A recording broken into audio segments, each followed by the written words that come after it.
Hello guys, and welcome to this review of Castle of Illusion starring Mickey Mouse the remake. Hooray! It's a remake of the original Genesis and Mega Drive game, which went by the same name and was released in the 1990s.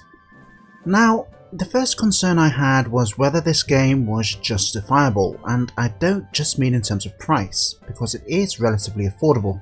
I meant in terms of whether the game was justified in this day and age, especially when we have to consider that this genre of game is from a bygone era, sadly. Now, I've completed the game, and I will say hand on heart that this game is definitely worth it. It's a brilliant game. I really enjoyed it. I had a lot of fun, and I think we should tackle the changes to the original and then we'll move on to the similarities. Now, in terms of the changes, the most obvious one is of course the graphics. This game uses 3D graphics. Oh, I didn't know that. Oh, really? And to great effect. It really captures the magic of Disney films and is befitting of the Disney license. Sometimes you do feel as though you're playing a Disney film, a Disney movie, which is something that I rarely, if ever, managed to get. The last game I think I had that feeling with was with Kingdom Hearts on the PlayStation 2. Now, if you notice in the background there the lovely added touches, the ghosts and everything that's going on, well, when you first play the game you won't notice this. Well, you might do.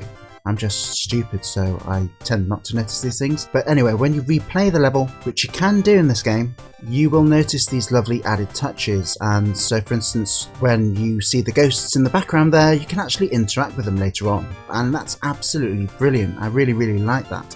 So moving on, another change to the original is the central hub.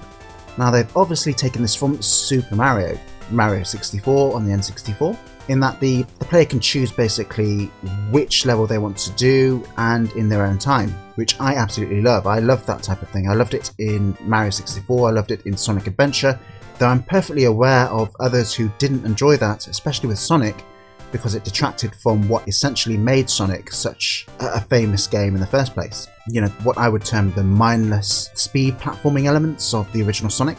But I enjoy doing things in my own time, and I think it's one of the main reasons why I enjoy point-and-click adventure games. So another change to the original Genesis version. The Genesis version, by the way, was made by Team Ancient, who developed Streets of Rage, and this game was developed by Sega Studios of Australia. Really good job, so credit to them. So another change is, of course, the 3D graphics brings with it its own unique style of gameplay as well.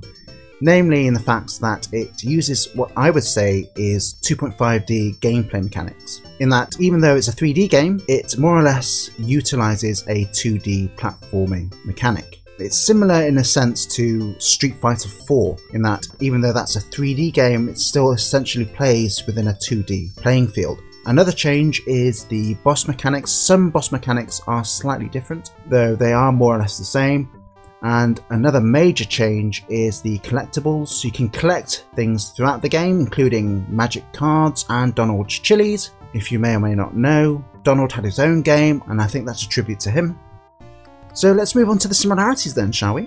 So the major similarity is the levels. The levels are more or less identical in every way, really.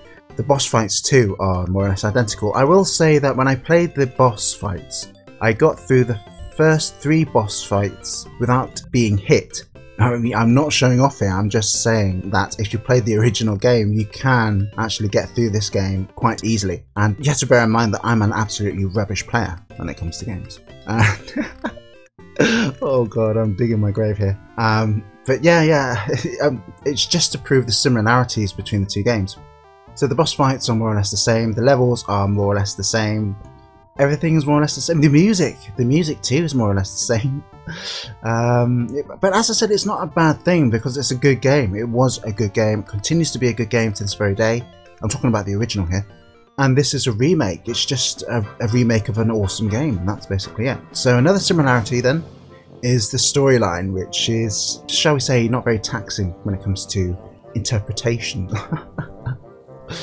Basically, Minnie has been kidnapped by Mizrabel, and you need to try and save her, and that's basically it.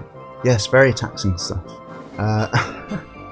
And another similarity is with the production values. Now you have to remember that at the time of the original Castle of Illusion on the Genesis, the production values were very, very high, and the same can be said about this game. Very, very good quality, very, I would say, vibrant colours, vibrant textures. It just retains that jovial sense of Disney in general. You know, when I think of Disney, I think of, oh yes, I just get really excited. Probably too excited for someone my age, but I don't care really.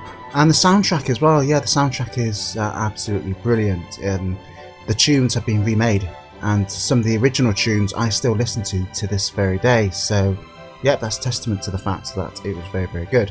If, yeah, if you like my taste in music.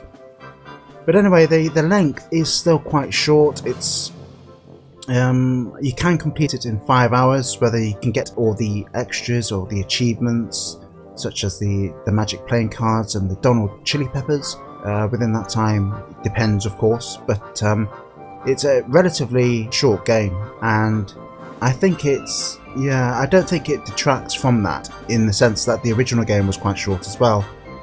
But I think overall, the game is a really, really good game, and the game that you should try and get and try and play, if at all possible. So that's it for me. I'll see you later. This is Tatsu signing off. Until next time, goodbye.